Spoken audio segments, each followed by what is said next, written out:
My next guest was once called by Boris Johnson the greatest frost since the Great Frost of 1709.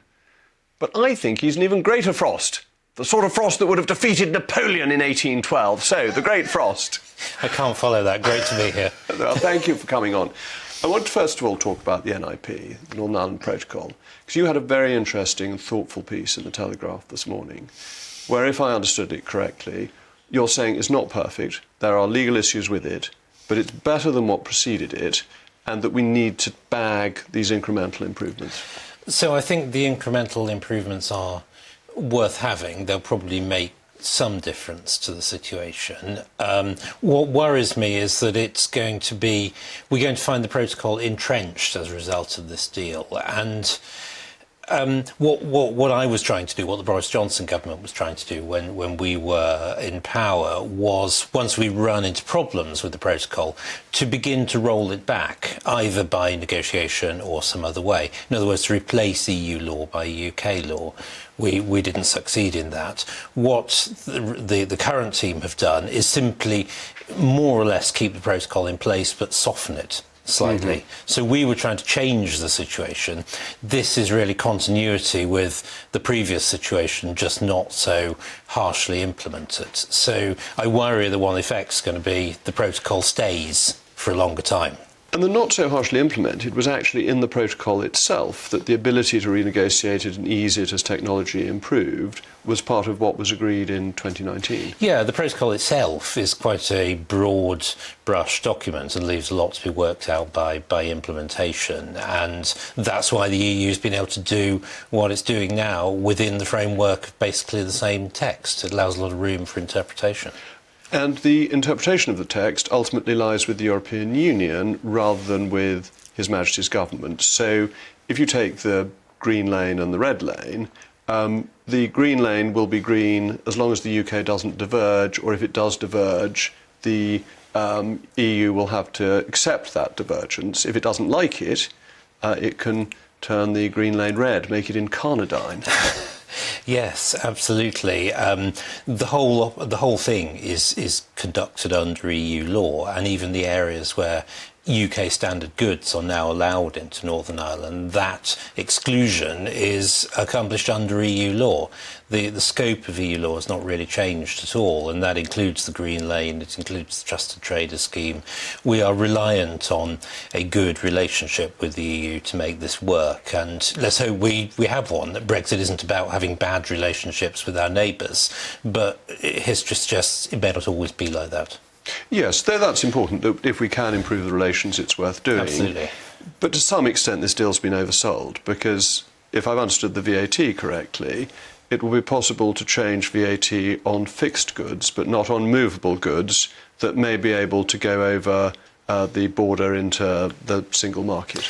Yeah, I'm not sure. I mean, I'm not looked at the precise detail in every area because it's a very complex set of text, but certainly it isn't full freedom on VAT. It's not full freedom on excise duties.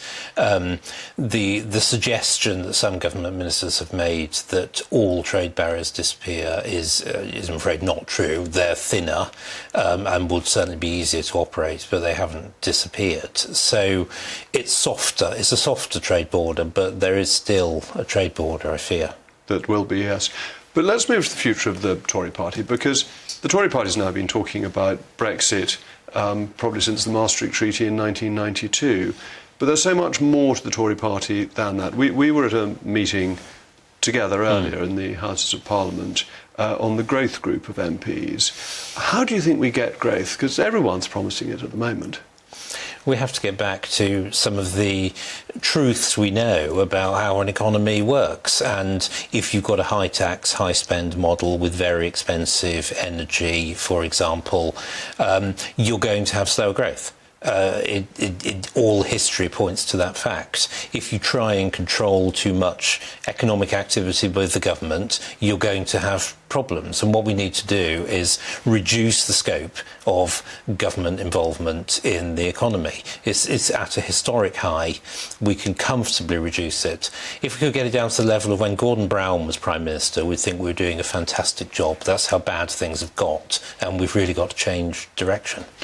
And if we don't get growth, we then can't afford the public services, is the fundamental point underlying this. That's the problem. If the economy does not grow, and it hasn't been growing much per head for quite some time now, we can't pay for anything else. And getting that back, Liz Truss was right on that, getting back to growth is crucial. But was the problem with what Liz Truss was trying to do, and I was a great supporter of hers and in her government, that we were doing the tax cuts, but we weren't doing the recasting of the state, and therefore the gap with expenditure and income was widening. And actually, it's about reducing what the state does. Yeah, there's always a temptation for governments to have it both ways. I'm not sure it actually was Liz Truss's intention, of course. She didn't communicate it well, and some of the timing was wrong, but I'm sure there was an intention to cut spending too. But markets look at this, they know there's always a temptation to cut taxes and worry about the spending later.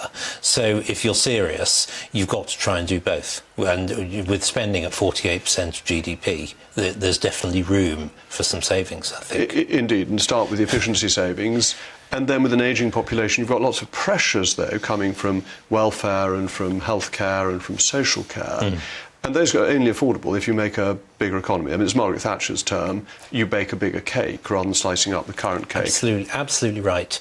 You know, historically, this country, since the war, has grown by 2-3%. We're lucky 4% per head in a few years. In the last few years, we've been growing at between 0 and 1%. And that makes a big difference over a long period of time. And electorally, can the Conservatives recover in time, particularly if people don't feel better off? Wasn't it the Ronald Reagan question, do you feel better off than you felt 4 years ago? If the answer to that is no, that's very hard for a party to win another period in office. It is. It's not the only thing, obviously. John Major failed to win, even though statistically people were better off in 97.